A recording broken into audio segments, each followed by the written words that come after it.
Michael Richardson scored his maiden championship 100, the third in Durham's first innings, as the visitors to Scarborough continued to boss their top-of-the-table LV County Championship clash with Yorkshire. Durham had raced a 406 for 6 on day one, with tons for both Mark Stoneman and Ben Stokes. Paul Collingwood, who resumed his innings on 74 on the second morning, would have fancied getting one of his own.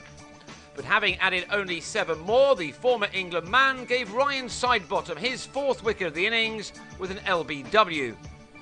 Richardson had started the day with only 3 runs to his name, but he soon became the latest man to enjoy the conditions by the seaside in front of another very good holiday crowd of around 6,000 spectators.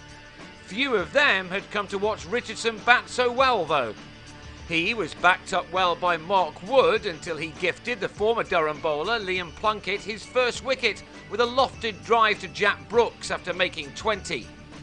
Wood left with his side on 463 for 8, but Richardson remained and went to the 650 of his career and his 3rd of this summer in only 9 championship innings.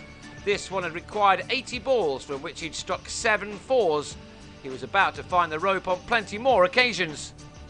He received some rather unlikely support in the form of Jamie Harrison, who impressed so much with the ball last week in the thumping win over Surrey, which had set up this clash so nicely. It's a game that Yorkshire may well be happy to get away with a draw, especially after Harrison made a career-best 35 in a 9th wicket partnership of 84. Richardson batted through the morning session and well into the afternoon. He brought up the 500 with Harrison, and after he was run out, Richardson went for his shots. He was on 77 when he was joined by last man Chris Rushworth and was determined to get to 3 figures as soon as possible. He smashed Kane Williamson for a massive 6 as he closed in on his maiden 100, and he got there speedily, moving from 77 to 3 figures in fewer than 5 overs, reaching the magic mark with another maximum to get to his ton off 142 balls. 11 fours also included in that. I think he enjoyed this moment too, as no doubt with his dad, who happens to be the ICC's chief executive. Richardson was out 2 balls later as he went for 6 number 3, but hauled out to Gary Ballance in the deep to go for 102, with his side making a massive 573 all out, which left Yorkshire well more than 400 to make just to avoid the follow-on. And they didn't make a good start to their reply either, with Adam Lyth flashing an edge to Stokes off Rushworth with 10 runs to his name.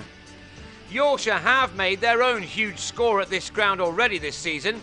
Back in early June, Notts came here and hit 443, only to concede a first innings lead of 129, so there should have been nothing to fear for Phil, Jakes and Williamson, who began to put bat to ball to good effect in the afternoon sunshine.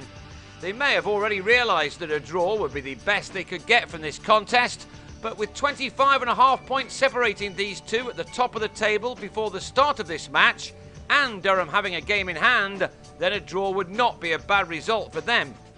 The worry for Yorkshire was the amount of spin and bounce Scott Borthwick managed with his second ball, one which had Jakes taken close in by Will Smith, with the batsman on 36. Borthwick, rather like Adil Rashid in this match, has gone from a leg spinner to a batsman who can bowl a bit, and he dropped in too short too many times after that, and that allowed Andrew Gale and Williamson to take the total to 107 before the 3rd wicket fell. Gale made 272 in that game with Notts here, but this time he was out for just 12, beaten for pace and trapped in front by Harrison. With 26 overs still remaining in the day, Durham now sensed their chance, but Williamson held firm and passed a 50 for the first time as a Yorkshire player. He was now joined by Johnny Bairstow, who may have enjoyed an innings without the eyes of the national media on him. He, of course, has been used to playing in front of good crowds too in the test matches, and he did just what his county needed him to do here by picking off the Durham attack, giving the ball a good thwack in helping himself to a score of 42 by the close. He still has a big role to play on the 3rd day of this important contest. As has the New Zealand star Williamson.